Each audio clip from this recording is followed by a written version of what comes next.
Good evening and welcome to CITI Media Reporter. I'm Howard Homanoff. Thank you for joining us. My guest this evening is Dean Denhart, CEO of BlackArrow TV, one of the innovators in the video-on-demand advertising space. Dean, thank you for joining us. Thanks, Howard.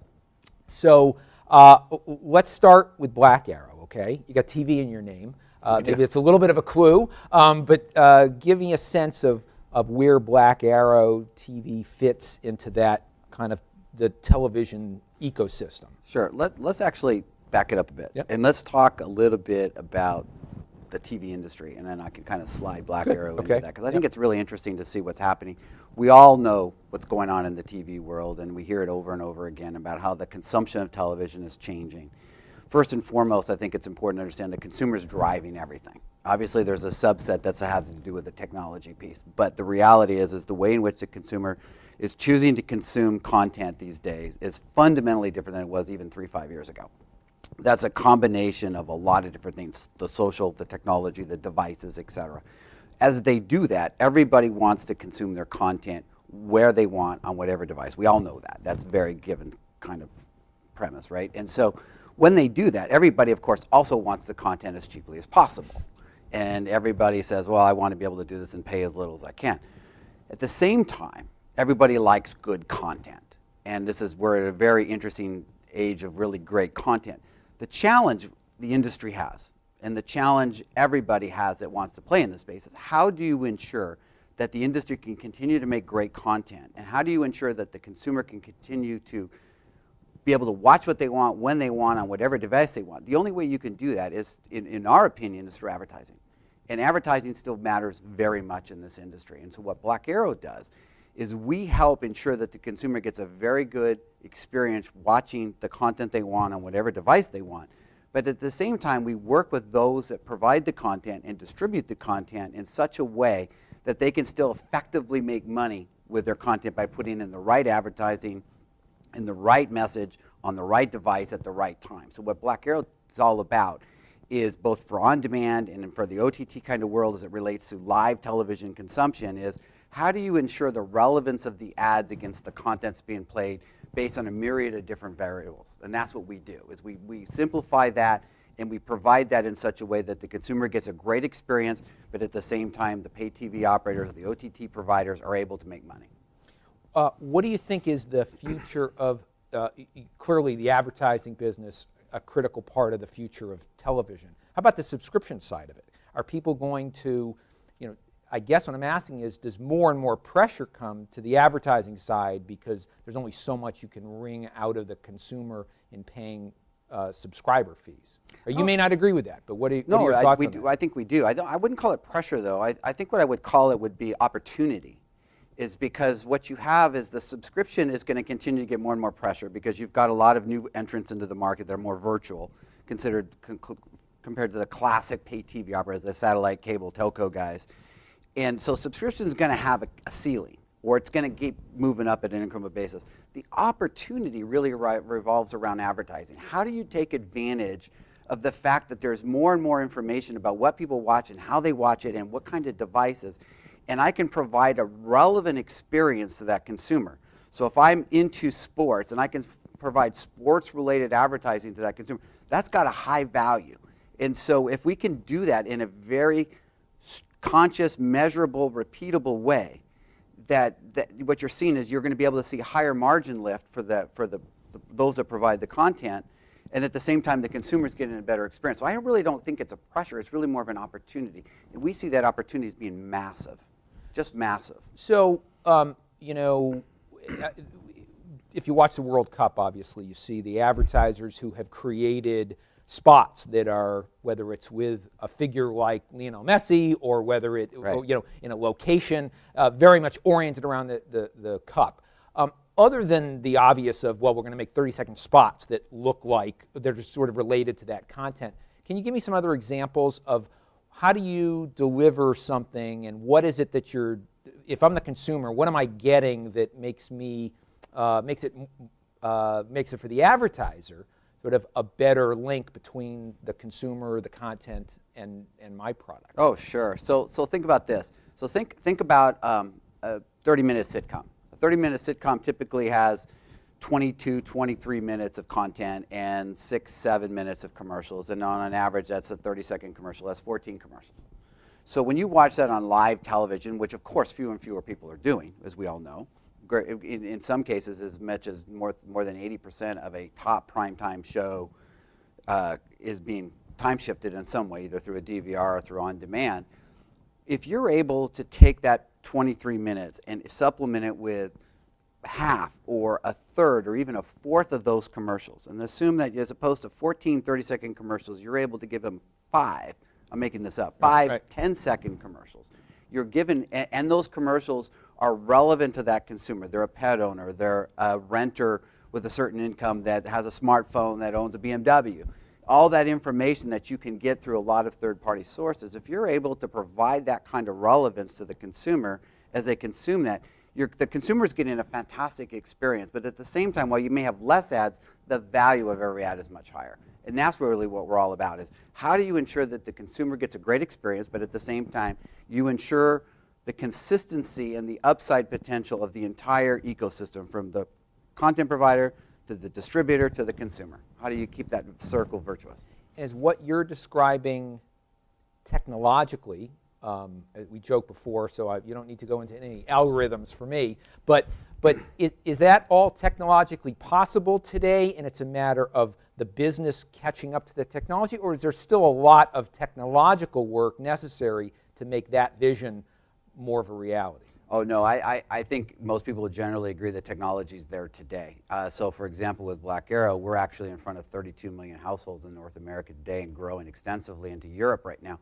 The technology is there. We do it today. We literally do it billions of times a month now. And so it's really more of the rest of the ecosystem, the business processes catching up. It's really, you're talking about a very large, complex ecosystem. You've got, in the TV industry, it's right around $72 billion of spend last year. The online was roughly around $6 billion. Both are still growing dramatically. There's a lot of process. There's a lot of embedded, if you want to call it, people process in there, a lot of cultural things that have to change. And so we've absolutely seen the technology get deployed. We've actually absolutely starting to see a lot of the fundamentals around how to make it work. And we're really starting to see the growth. We're starting to see significant traction. You know, you can use whatever analogy, like first innings, first act, first quarter. We're still early, but we're seeing very positive signs about this growth, absolutely. Do you have and it's not a technology issue. I think that was an excuse for a long time, and I think that technology, not just by ourselves, but by others, has been proven out. You don't really hear, a lot of times when we go into conversations today with current customers or prospective customers or the industry, is what we see is we rarely talk about technology. It's really, nobody questions that the technology works anymore. It's really more about how do I monetize this? How do I make this work? How do I make more money faster? It's not ever about the technology anymore. So what's the evangelical mission?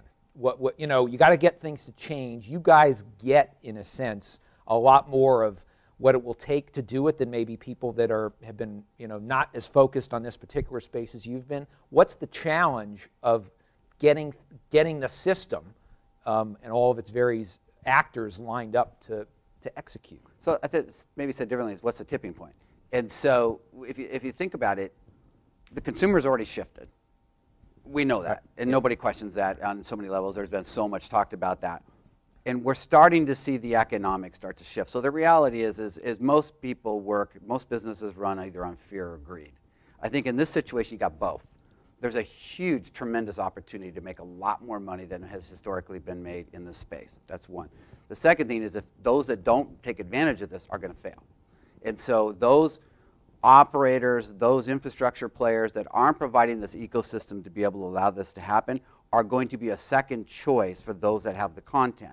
As we all know, there's a tremendous amount of pressure in the TV industry between what you might want to call the incumbents, the cable, satellite, telco guys, and the OTT guys. And the reality is, those that can provide the best level of services and options and opportunities to the content providers are going to be those that succeed. And so we think it's a combination of really fear and greed. And so you seem fairly bullish, using opportunity and kind of the size and growth and a lot of our the notion of discussion. So a lot of what you read in the popular press about television is, while it's mature, that's the business of the past. The future is it's all going digital, whether it's online, mobile, etc. And traditional multi-channel video is a kind of threatened species. Agree or disagree? I totally disagree. I think it's not, and I've had this conversation many times in the past, I don't think it's an either or. Look at the data. The data will show you that consumption of content is increasing year over year, month over month. The way in which the consumer consumes that content is a combination of television, I don't even know what classic television means anymore.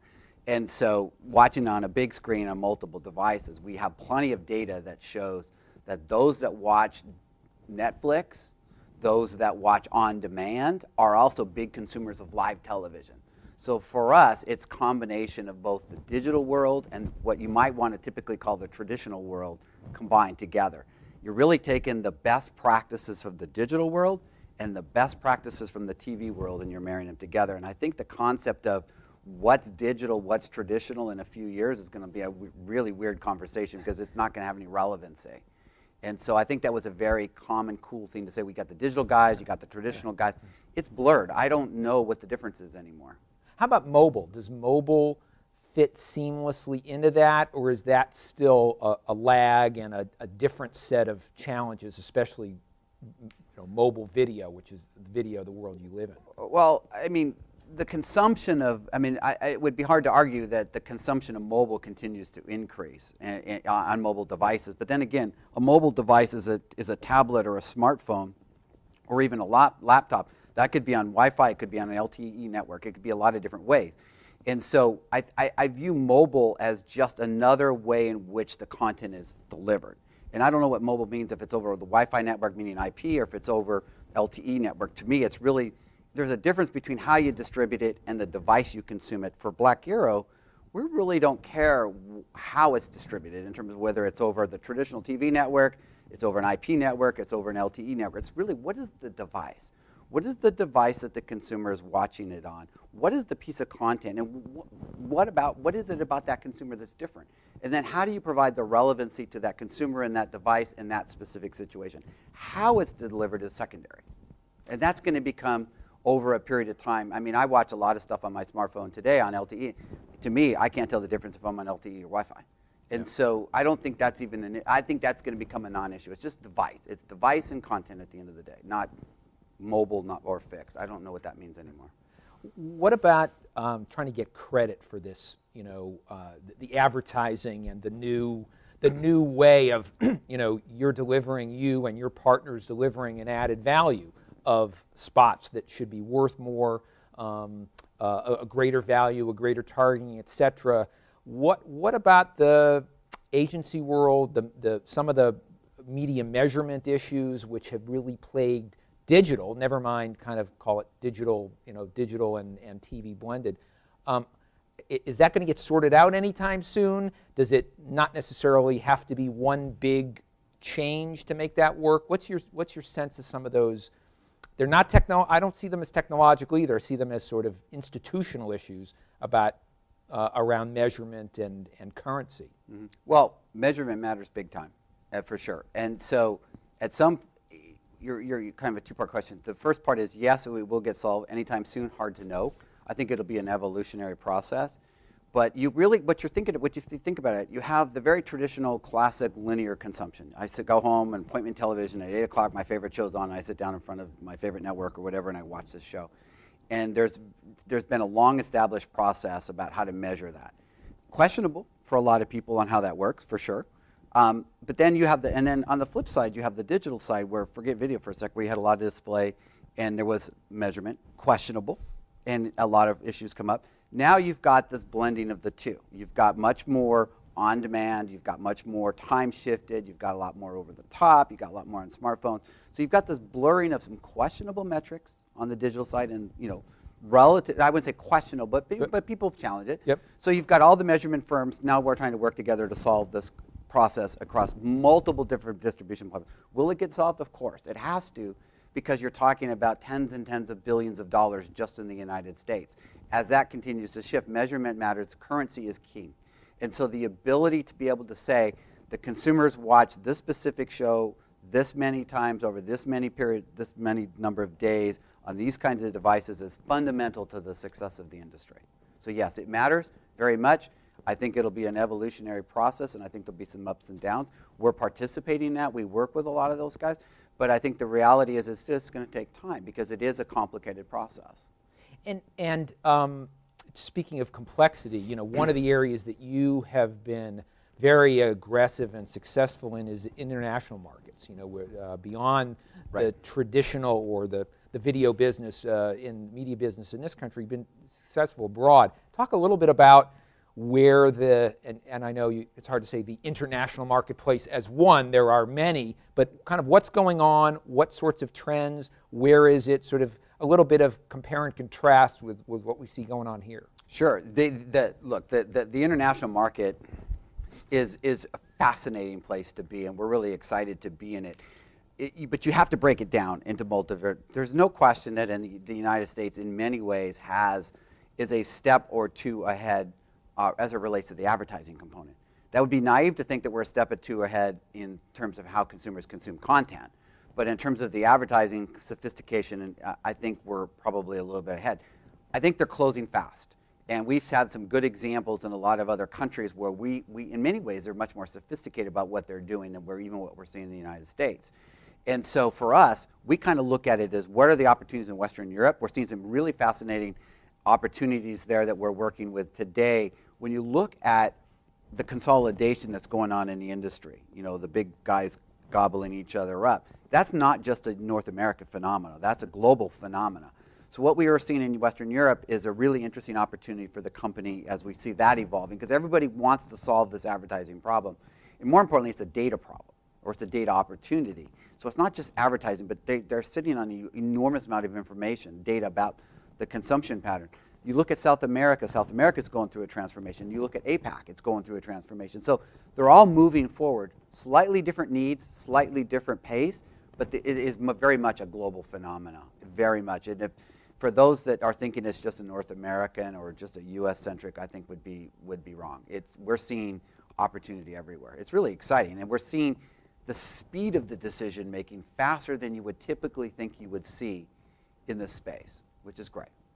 How about when it comes to regulation? And you know, the Europeans certainly seem around things like privacy to be more aggressive than we have been, which is interesting given our First Amendment history. But in that area and in others, do you see big differences, things that concern you about as someone who you aren't the regulated entity, it's usually your partners who may be regulated, but any concerns or obstacles that you see around the regulatory treatment around the world? Not for BlackArrow.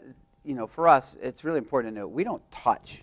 You know, when you get into the privacy world, we don't touch PII, that kind of information. We don't touch that. We don't deal with it. We don't mess in that space. So we're very cleanly hands off. That information is contained within the operator or the customer that we have. So that information isn't really presented to BlackArrow, so we don't see any of that. So that's really important to state. Right. However, I think it's really important to think of Europe as one entity would be a mistake. It's multiple countries, and the difference between Ireland and UK and Germany are very different. So we don't look at Europe as Western Europe or Southern Europe or all of Central Europe as one entity. We have to look at them as very unique, specific countries. And so we're solving a problem for Germany, or we're solving a problem for Ireland, or we're solving a problem for the UK. We're not solving a problem for Europe. And they have very different needs, and they do have very different requirements about how they manage that data. But for us, the way our technology works and our services work, it's not really irrelevant to us. It's not important. That the operator has to deal with that, but we don't worry about that too much. Beyond the BlackArrow issue, what's your view more broadly about privacy and about whether do you think the industry will be able to use information, that there is so much information out there about consumption? Are you concerned that that's an obstacle where advertisers platforms, programmers won't be able to get access or use information the way they could to make advertising as successful as it could be. We're a long ways from having the need to be able to have that level of information. And first and foremost, I am a consumer as well, and I wouldn't want that information out there as a person. And so I think that what we have today is it's a very unsophisticated way in which advertising is done on a relevant basis, relevant to where it can be. There is so much we can do with the information that's out there today that's not considered private. What kind of device, what piece of content's being consumed, third-party data that you can get from a lot of different third-party sources around purchasing behavior. I think all of those things apply. There is so much upside. We're here, and what you just described is here. Let's just go from here to here, and you're literally talking tens of billions of dollars of opportunity. So I don't think we're even in the realm of having a need for that, nor do I think it's relevant or important. And we don't build our business, we don't build our systems, we don't build any of our processes dependent on that kind of information. It sounds like you're describing maybe a bit more of a consensus around using this data, and privacy concerns than, maybe around something like measurement, which to me seems like it's still a long way from consensus. But is there a pretty good on the business side consensus about about the dangers of PII, not going that far, not pushing it beyond what you really need to? Yeah, I don't see, in our experiences as a business and dealing with customers and the industry at large, we've not seen anybody that doesn't have a high respect for those requirements and those rules. And so we've not seen anybody want to push those boundaries. And I think everybody's very keenly aware of that boundary, and nobody wants to violate that. I've yet to come across anybody that says, oh, we should try to push the limit on that. It's really quite the opposite, which is how can we take advantage of the information that we do have? And that for us, that's a big start. We don't need, there's no upside to go into that part of the business. So we highly respect that, and we don't build anything, like I said, we don't touch it, we don't see it, we don't have any way of accessing the PII data. Not interested. Yeah. Not interested. All right, hands off. Hands off. So I want to talk a bit about you and your partners, because I think one of the things that is interesting that you hear a lot in the multi-channel video world is how impossible it is to sort of be on the outside trying to sell in. And you're not a cable operator, you're not a satellite provider, but you work with them all over the world. And I want you to talk a little bit about being a vendor to partner with the platforms out there. And look, I know you have investments from folks in that business, but talk a bit about what the realities are like trying to sell into that world. I think for any small entrepreneurial company dealing with large, complex companies, satellite, telco, cable in our space, or if you think about any selling into manufacturing or any of those kinds of things, there are always challenges. What's unique about the cable, satellite, telco industry is you've got a relatively small company like BlackArrow going up and selling into an AT&T or a Comcast or a Time Warner, and you do have inherent challenges in working through the process. But I think one of the things that we found in working with these guys, and what we think is frankly a competitive advantage, is we know that. We understand what it takes to be able to work with these large, complex companies. One of the things they look for is scalable, commercial-grade reliability. So the ability to offer your technology in a scalable way that is able to perform at what we call carrier grade is huge. So we think it's a huge advantage to be able to build product that scales, that has that kind of reliability, and also learn how to navigate those really complex hierarchies, from the tech guys to the sales guys to the strategy guys to the purchasing guys to the legal guys. And so you have to deal with all those different groups. I always kind of joke, you have to keep everybody happy to be able to get a deal done. But frankly, getting the deal done is step one. Being able to continue to perform for that customer on a day in and day out basis is really important. I think the real key is if you're just a technology provider, you're going to become irrelevant very quickly. And so what you've got to be able to do is you've got to be able to not just provide good tech, but you've got to be able to provide a value add. What are the things you can do to help make them move their business forward? And what BlackArrow is able to do is we don't just sell tech. We are a tech company at the end of the day. 80% of our people and our time and our effort is building really good, solid tech. But what we add is the layer of thought leadership around how do you create an advertising ecosystem in this whole new world? How do you move dollars in a much more efficient and effective way? How do you make more money out of the content that you have today? That's where BlackArrow adds its leverage. And so if we were just selling tech, we'd be commoditized and be out of business in no time. But the ability to layer in all that thought leadership, and we actually in many ways help customers build their business cases. How do you make money in an on-demand space? How do you make money when you want to take both your on-demand and your new linear over-the-top solutions and leverage them off of one common platform? So that's what we do, and that's how you navigate and be successful with these guys. They're very open to entrepreneurial companies, but you can't just go in and push one product and be done. It's not a fire and forget sales model. It has to be very much, if you want to view them as, and you have to take them as a customer, you have to view them as their success is our success. And so we build our deal structures. You're describing a service business. Absolutely. Much more than a product business. It's hard to draw the line, but it's but we are a product company, but yeah. very much. But the idea is that we've got to be able to provide a level of service to them that says, wow, these guys add value to us over and above just really cool tech. And that's where we think we make a big distinction. And that's what makes you successful in these industries. I think it would be hard to, I think it's inappropriate to say that, you know, the cable or satellite or telco industries are hard industries. Well, they're all hard industries. If you were trying to sell into manufacturing or consumer goods, it would be the same thing. I can't imagine what it's like selling into Walmart. And so the idea of being able to do this is we have to look for what is the thing that makes BlackArrow different and unique. Really good tech, really good solutions, and an ability to help them win in their business. That's really what makes the difference.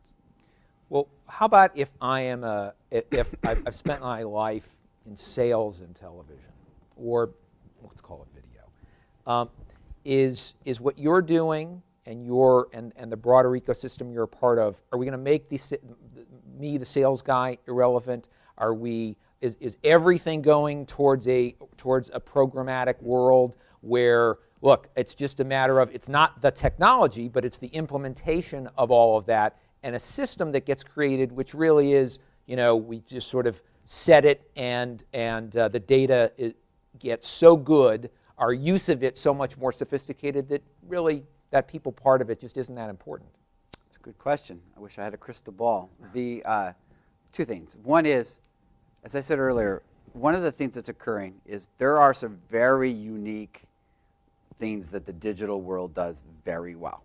There are some things that are done very well in the traditional TV landscape. And what we believe is going to happen is that you're going to see the best practice of both come together. We believe that the programmatic very much is going to have a role in television. Will it be 100%? Probably not. But will be some subset of that for sure. And what that tipping point will be and when it will happen, hard to know. But for sure, those kind of components of automation will occur. But at the same time, there's absolutely a certain need for what the TV world does today, all the way from the trading desks at the agencies, all the way through the sell side, the demand side platforms and the sell side platforms. We think that there's a huge opportunity for the human side. So I don't really think it's just like the idea of, is the digital world, are the dollars going to digital, vice versa? Right. I don't think it's a combination. It's really going to be a combination of both. So I don't think programmatic can take 100%, but I think they are going to move into the space for sure. And I think that the sell side platforms and the demand side platforms are going to have a very big relevancy for sure. What that percentage is going to be, I don't even think it's 1%, 2% today on TV. It's very low. Right. But it will continue to grow, and you're hearing a lot of noise about it. There's been a lot of activity in the marketplace for that, and we'll see more and more of that as we go. Dean, thank you very much for joining us tonight, and thank you for joining us on CITI Media Reporter. Good night.